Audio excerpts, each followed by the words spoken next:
Assalamualaikum warahmatullahi wabarakatuh. Berjumpa kembali bersama dengan Pak Supri pada video pembelajaran kelas 5. Sebelum kita mulai, marilah kita buka dengan bacaan basmalah bersama-sama. Bismillahirrahmanirrahim. Pada video pembelajaran kita kali ini adalah tema 1, subtema 2, pembelajaran ketiga. Kita bersyukur tinggal di wilayah negara Republik Indonesia. Tanahnya yang subur, alamnya yang indah. Kekayaan dan keberagaman yang dimiliki oleh bangsa Indonesia tidak sebatas sumber daya alamnya saja, namun juga kondisi penduduknya. Jumlah penduduk Indonesia sekarang ini sekitar 254 juta jiwa.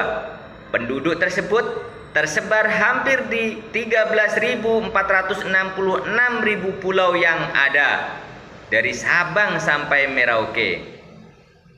Masing-masing pulau atau wilayah memiliki beragam suku, adat, budaya, ras, agama, dan golongan. Dari sekian banyak penduduk tersebut juga terdiri atas beragam latar belakang pendidikan, ekonomi, sosial, dan budaya. Sekarang perhatikan peta persebaran penduduk Indonesia berikut ini.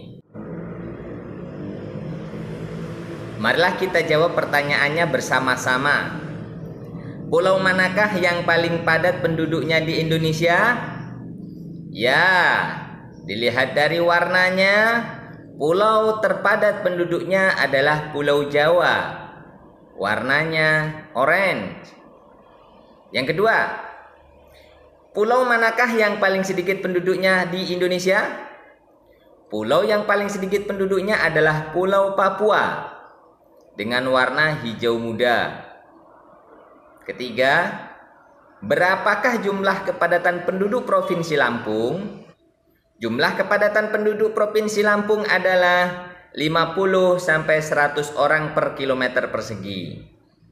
Yang keempat, berapakah jumlah kepadatan penduduk Provinsi Papua Barat? Jumlah kepadatan penduduk Provinsi Papua Barat adalah kurang dari 10 orang per kilometer persegi. Yang kelima, berapakah jumlah kepadatan penduduk provinsi tempat tinggalmu? Kita tinggal di Provinsi Riau, penduduknya adalah 50 sampai 99 orang per kilometer persegi. Suku bangsa yang ada di Indonesia pun banyak sekali. Coba perhatikan gambar berikut. Pasangkan antara pulau dengan suku bangsa yang tepat dengan menarik garis. Apakah garis yang kamu buat sudah seperti ini? Kalau sudah sama, berarti jawaban kamu benar. Selain keberagaman suku bangsa, Indonesia juga dianugerahi keberagaman agama. Saat ini ada 6 agama yang diakui oleh pemerintah untuk dianut oleh masyarakat, yaitu Islam, Kristen, Katolik, Buddha, Hindu, dan Konghucu. Adapun Islam menjadi agama dengan jumlah pemeluk terbesar di Indonesia. Sekarang marilah kita baca bacaan berikut ini. Kerukunan umat beragama di Indonesia. Kerukunan umat beragama merupakan bentuk hubungan antar manusia yang damai berkat adanya toleransi beragama. Toleransi beragama adalah suatu sikap saling mengerti dan menghargai tanpa adanya sikap membeda-bedakan dan mengecilkan umat agama lain. Kerukunan umat beragama sangat penting bagi bangsa Indonesia untuk mencapai kesejahteraan hidup. Seperti yang telah kita ketahui bahwa Indonesia memiliki keragaman yang begitu banyak. Salah satunya adalah agama. Meskipun mayoritas penduduk Indonesia memeluk agama Islam, namun ada beberapa agama lain yang juga dianut, yakni Buddha, Hindu, Kristen, Katolik, dan Konghucu. Setiap agama tentunya memiliki aturan masing-masing dalam menjalankan ajaran agamanya. Namun, perbedaan ini bukanlah alasan menjadi pemecah belah, namun justru menjadi pemersatu dan memperkaya nilai-nilai dalam masyarakat. Sebagai satu saudara dalam tanah air yang sama, kita harus menjaga kerukunan umat beragama agar bangsa dan negara kita tetap menjadi satu kesatuan yang utuh.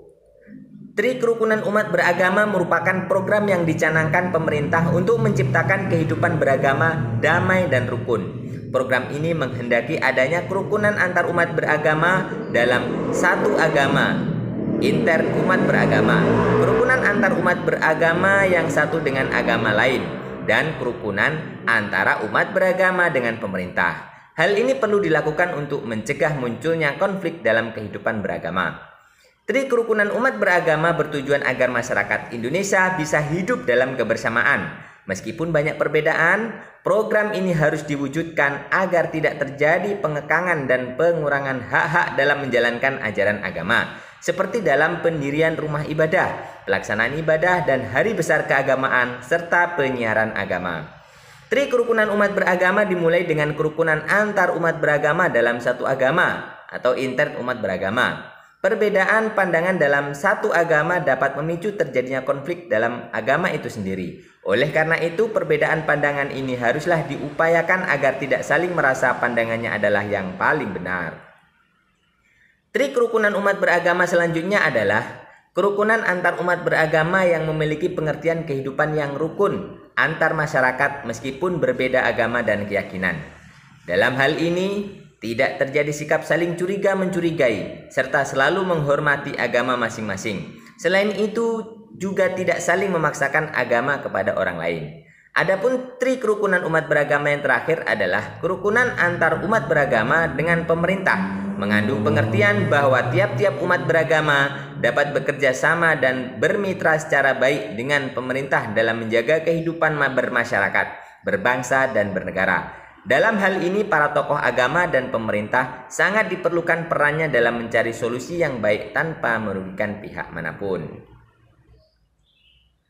Dalam sila-sila Pancasila memiliki nilai-nilai luhur yang berbeda antara satu sama lainnya.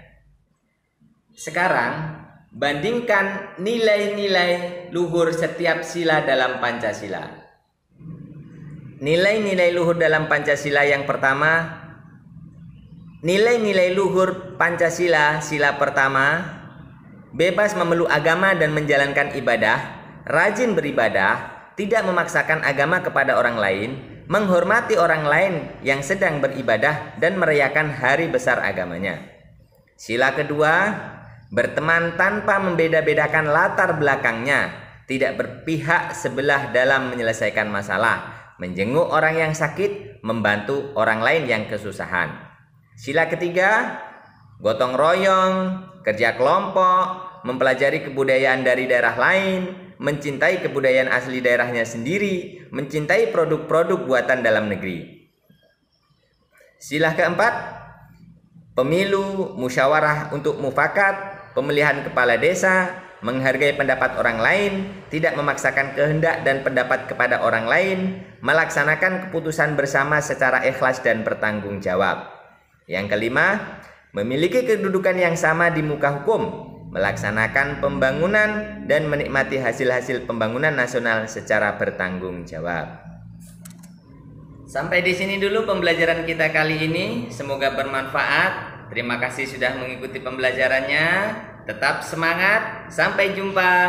Assalamualaikum warahmatullahi wabarakatuh.